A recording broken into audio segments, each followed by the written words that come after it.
संत श्रोमणी आचार्य श्री विद्यासागर जी महाराज की जय।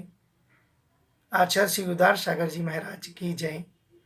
मुनु पुंगव गुरुवर 108 सुधा सागर जी महाराज की जय। समस्त मुनि संघ की जय।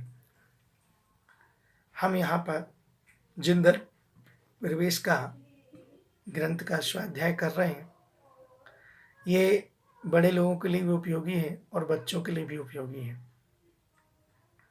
इसमें सरल विषय भी हैं और सरल को सरलता से आगे बड़े विषय को भी समझाया गया है।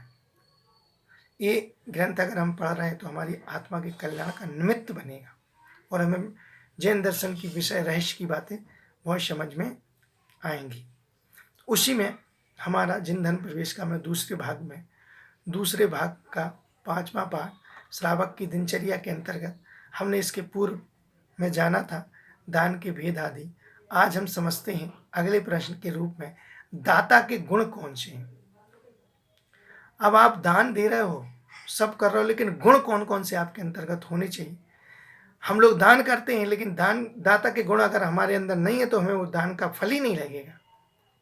तो दान का क्या फल होता है, कैसे वो हमें समझना चाहिए, कैसे हमें जानना चाहिए, उसको आज हम अच्छी तरह। दाता के 7 गुण होते हैं। सबसे पहले श्रद्धा, दूसरा तुष्टि, तीसरा भक्ति, चौथा विज्ञान, 5वां अलोभता, 6वां क्षमा और 7वां शक्ति। क्या होते हैं दाता? मतलब दान देने वाले के ये गुण हैं। अगर देने वाले के ये गुण हैं तो आप पूर्ण फल उस दान का प्राप्त करेंगे, और अगर ये नहीं है तो हम कर तो रहे हैं लेकिन हमें उसका पूर्ण फल लगने वाला नहीं है। तो समझते हैं आज। सबसे पहले श्रद्धा कहलाती आहार दान को अपने लिए कल्याणकारी मानकर देना। आहार दान हम किसी को दे रहे हैं तो ऐसा मानो कि हमारी अटूट श्रद्धा होनी चाहिए उस पर कि हम जो आहार दान दे रहे हैं वो कल्याणकारी मुनिराज के लिए भी और हमारे लिए भी कल्याणकारी अटूट श्रद्धा होनी चाहिए। इसलिए नहीं कि मुनिराज हमें पहचाने, मुनिराज ये तो बहुत अच्छा भक्त है तो आहार दान देता है, इसलिए नहीं। श्रद्धा, अटूट श्रद्धा। कोई मुनिराज आ जाए, कुछ आ जाए तो नहीं, इन पर हमारी अपार श्रद्धा है, इसलिए हम यहाँ पर ये दान दे रहे हैं। अच्छा, तो फिर और क्या होना चाहिए? और उसके साथ दूसरा तुष्टि, देने वाले में हर्ष होना चाहिए। हम दान दे रहे तो दान देते थे हर्ष होना चाहिए, चिढ़ना नहीं चाहिए, अरे ऐसा हो गया, इतना लग गया, ये खा गए, वो खा गए, ऐसा पी गए, नहीं, बड़ी खुशी के साथ, आनंद के साथ हमें मनाना चाहिए उसको। समर्पण भावों से एकदम संतुष्ट होना चाहिए। इसने दे दिया, उसने दे दिया, मुझे देने नहीं मिला, मुझे ऐसे नहीं, वैसे दुनिया भर के विकल्प नहीं करना। संतुष्ट हो, बस एक भावना भाव मुनिराज का निरंतर होए। मैंने ये दान दिया, जिनेन्द्र भगवान की प्रतिमा है, मैंने ये दान दिया, इस धर्म, मैंने ये दान दिया, इस मुनिराज निरोगी काया पूरा, इस प्रकार के भाव। संतुष्ट होना दान के बाद। ये नहीं कि कहाँ से ले लिया, क्यों कर लिया, काय के जे बोली नहीं लेते तो अच्छा रहता, फंस गए बोली लेके, इस प्रकार के भाव नहीं आना चाहिए। विकल्प नहीं करना चाहिए। दान देने के बाद संतुष्ट हो गए तो उस दान का पूर्ण फल देना पड़ रहा है, बोल दिया है पैसा देना ही देना है, चौका लगा लिया, मुनिराज को पड़गाना, लेकिन देने के बाद बुरे भाव नहीं, असंतुष्टि का भाव नहीं होना, संतुष्टि का भाव होना, इस प्रकार से, ठीक, तब उसका फल हमें लगता है। तीसरा है भक्ति, पात्रों के गुणों के प्रति अनुराग। जिस पात्र को हम जो दान दे रहे हैं उस पात्र में हमारे जो उसके गुण है उसको अनुराग होना खूब। हे भगवान, मेरे इस दान से मुनिराज का संयम का पालन होगा और मेरे जीवन में कभी ना कभी संयम आएगा। मुनिराज स्वाध्याय करेंगे, संयम का पालन करेंगे, ज्ञान ध्यान में लगे रहेंगे, उसका फल मुझे भी प्राप्त होगा, कुछ अंश मुझे भी लगेगा, मेरे आहार फल। ऐसी बिल्कुल भक्ति के साथ उनके जो गुण हैं उनको देखकर उनसे अनुराग करना, तब जाके तो भक्ति हमारी प्रदर्शित है। अरे इतनी देर हो गए, कब से मुनिराज आहार ले रहे हैं, जल्दी चले जाते, इतने सारे लोग हैं, कर्ण फिर ब्रह्मचारी कोई वृत्ति को खिला रहे, कितनी देर तक खा रहे हैं, ऐसे भाव नहीं लाना, बड़े भक्ति के साथ करना, तो हमें उसका पूर्ण फल मिलने वाला है, लगने वाला है। फिर है विज्ञान, बहुत जरूरी है। विज्ञान देश काल और अवस्था आदि की जानकारी रख के दान देना। कहाँ देना है, मेरे द्रव्य का सदुपयोग हो रहा है कि नहीं, उसका पूरी तरह ज्ञान होना चाहिए। मुनिराज को आहार दान दे, ठंडी का टाइम और ठंडी चीजें दिए जा रहे हैं, जूस दिए जा रहे हैं, नहीं, आपको विज्ञान होना चाहिए, आपको ज्ञान होना चाहिए कि मुनिराज को क्या देना है, कैसे देना है, तब तो, नहीं तो कैसे काम बनेगा। तो पूरा ज्ञान होना चाहिए। हम अपना इस क्षेत्र प्रदान दे रहे हैं, इसका हमारा सदुपयोग होगा कि नहीं, हम मुनिराज को इसका सदुपयोग होगा कि नहीं, हमने ये कर रहे होगा कि नहीं, पूरे नॉलेज, और कैसा देना, क्या देना, किस रूप देना, पूरा आपको नॉलेज होना चाहिए। तब उस ज्ञान का हमें दान देने का पूर्ण फल लगता है। ठीक, कौन सा काल है, कैसी अवस्था है, इन सब की विचार करके फिर जानकारी रखकर फिर दान देना, तो हमें पूर्ण मुनिराज की कब प्रवृत्ति हम दे रहे शीत, उनकी बात प्रवृत्ति हम उनके बात के विरुद्ध आहार दे रहे, नहीं, ऐसा नहीं, आपको ज्ञान होना चाहिए। ठीक, फिर है अलोभता, जिसका लोलुपता भी बोलते हैं। आहार दान में एक फलों की अपेक्षा नहीं रख, मैं आहार दान कर रहा हूँ तो मुझे इस फल की प्राप्ति हो, मैं आहार दान कर रहा हूँ तो मुझे ये प्राप्त हो, मुझे आहार दान कर रहा हूँ तो मुझे ये प्राप्त हो, इस रूप नहीं भाव होना चाहिए। जो तुम कर रहे हो उसका फल मिलना जाएगा कहाँ, लेकिन भाव नहीं होना कि मुझे ये मिले। मैं आहार दान कर रहा हूँ इसलिए भोग भूमि की प्राप्ति, वो तो होगी होगी, उसमें मांगने की क्या जरूरत है। ठीक, इसलिए ये भाव नहीं करना। अलोभता, क्षमा, क्रोध का कारण आने पर भी क्रोध नहीं करना।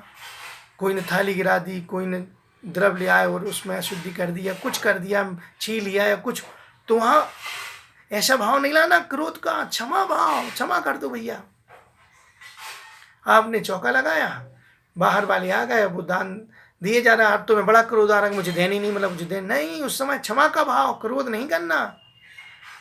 वहाँ जब तक ये तो परिणामों की निर्मलता, मुनिराज का अगर लाभांतर कर्म का उदय नहीं है तो आप कितना देना। कोई व्यक्ति था, चौका लगाया, बढ़िया आहार चल रहे थे, बाहर का व्यक्ति मुझे देना है, वो अपनी वस्तु लाया, उसने चलाई, जैसे उसमें बाल आ गया, अंतराय हुआ, अब इतना क्रोध। देखो, मुनिराज का अंतराय कर्म का उदय था इसलिए अंतराय आया, मेरी वस्तु पर की वस्तु से कोई लेना देना नहीं, और इसका जो देने वाला उसके कर्म का उदय था। अब तुम लगे उस पर क्रोध करने, अब क्रोध करने से मुनिराज फिर से तो बैठ नहीं जाएंगे आहार करने, इसलिए क्षमा का भाव होना चाहिए। शक्ति, अल्प धानी होने पर अधिक दान की वृत्ति से सभी आश्चर्यचकित कर देना। अरे भैया, पैसे हैं नहीं तुम्हारे पास और बोली लिए जा रहे हो, ऐसा नहीं करना कि आश्चर्यचकित हो जाए सामने वाले। जितना चद्दर उतना पैर पसारना, उतना ही दान लिखा है, यथा शक्ति तथा भक्ति, जितनी शक्ति उतनी भक्ति दिखाना, उससे आगे नहीं, शक्ति के अनुरूप ही करना, शक्ति से अधिक नहीं करना। शक्ति से अधिक करोगे तो हंसी के पात्र बनोगे, और अगर वो जो हमने द्रव बोला और नहीं दे पाए तो हम उसके भी ऋणी हो जाएंगे। इसलिए शक्ति के अनुरूप ही करना, शास्त्रों में स्पष्ट लिखा है शक्ति, ये 7 गुण अगर हमारे अंदर हैं तो हमें दान का पूर्ण फल लगता है। श्रद्धा, तुष्टि, भक्ति, विज्ञान, अलोभिता, क्षमा और शक्ति। अब अगला प्रश्न है, पात्र कितने प्रकार के होते हैं।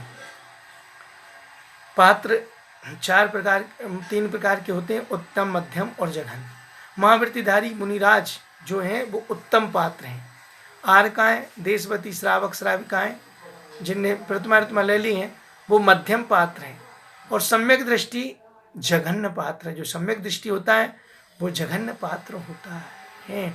इस प्रकार उत्तम, मध्यम, जघन्य। चारों दान में कौन कौन प्रसिद्ध हुए जानते हैं। आहार दान में श्रीशैण राजा हुए, इनकी कहानी सबको पता है। औषधि दान में वृषभ सेन प्रसिद्ध हुए। ज्ञान दान में कौंडेश ग्वाला प्रसिद्ध हुआ, और आवास दान में सूकर प्रसिद्ध हुआ। इस प्रकार ये चारों लोग चारों दान में अलग अलग तरीके से प्रसिद्धि को प्राप्त हुए। इनकी कथा अपन बाद में विस्तार से जानेंगे। आहार दान से क्या फल मिलता है।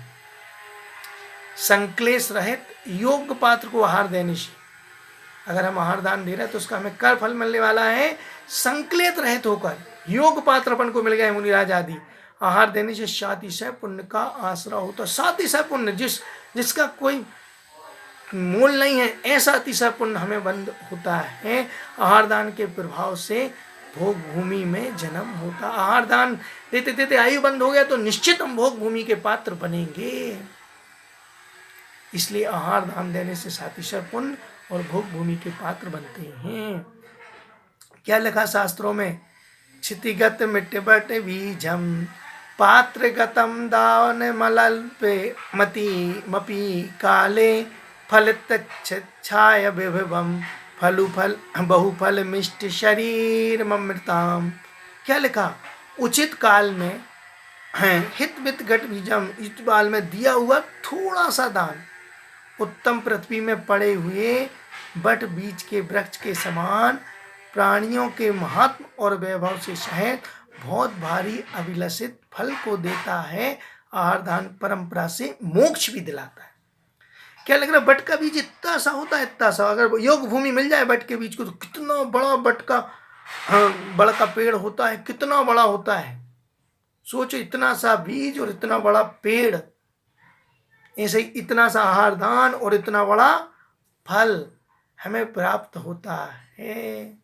सोचो, बट का उदाहरण दिया है कि इस प्रकार से बट का जो वृक्ष होता है वो कितना बड़ा, छोटे से बीच में था लेकिन इतना बड़ा रूप ले ले। ऐसे छोटा सा दान अगर हम उचित काल में दे रहे हैं, योग समय में दे रहे हैं, सही जानकारी पूर्वक दे रहे हैं, तो वो हमें बहुत महान फल को देने वाला और परंपरा से मोक्ष भी दिलाता है। परंपरा से मोक्ष दिलाता है। इस प्रकार से वो दान होता है। ऐसा दान हमें करना, हम करते हैं, लेकिन ये भाव और साथ में जुड़ गए तो हमें मोक्ष प्राप्ति तक दान के माध्यम से होती है। ज्ञान दान से क्या फल मिलता है? ज्ञान दान देने से ज्ञानवर्ण कर्म का क्षय होता है, पुण्य की प्राप्ति होती है और परंपरा से केवल ज्ञान की प्राप्ति होती है। ज्ञान दान से हमारा ज्ञान का क्षयोपशम बढ़ेगा और अंत में हमें केवल ज्ञान आदि की प्राप्ति होती है। औषधि दान का क्या फल है? औषधि दान देने वाला रोगी नहीं होता। औषधि दान देने से कीर्ति बढ़ती है, सुंदरता बढ़ती है और यश की प्राप्ति होती है। आप देख लो, रोज आप मुनिराज को आहार दान करो तो इसी लोग में देख लो, लोग पुजारी भैया जी तो रोज आहार दान देता है, उसको अपने आप लोग चाहने लगते, समाज के लोग उसकी प्रशंसा करने लगते हैं, तो रोज आहार दान देता है। कितना भक्ति है इसके अंदर, कितनी सेवा और शुश्रूषा करता है मुनिराजों की, अपने आप उसकी यश और कीर्ति बढ़ने लगेगी। ठीक। अभय दान से क्या फल मिलता है? अभय दान होता है, अभय दान से, अभय दान देने से कामदेव के समान सुंदर शरीर प्राप्त होता है। कामदेव जैसे होते हैं, देखकर हर कोई मोहित हो जाए, ऐसा सुंदर शरीर, दीर्घायु, बहुत लंबी आयु अपन को प्राप्त होती, बलवान शरीर प्राप्त होता है। मुनिराजों को हमने लंबी आयु के लिए धर्मशाला बनवाई, हमने उनके लिए कोई वसित का बनवाई, तो वो ही कारण हमारे निमित्त जुड़ के हमें दीर्घायु प्राप्त होगी। हम दीर्घायु प्राप्त हो, हमारा सुंदर शरीर होगा, हमारा बलवान शरीर होगा।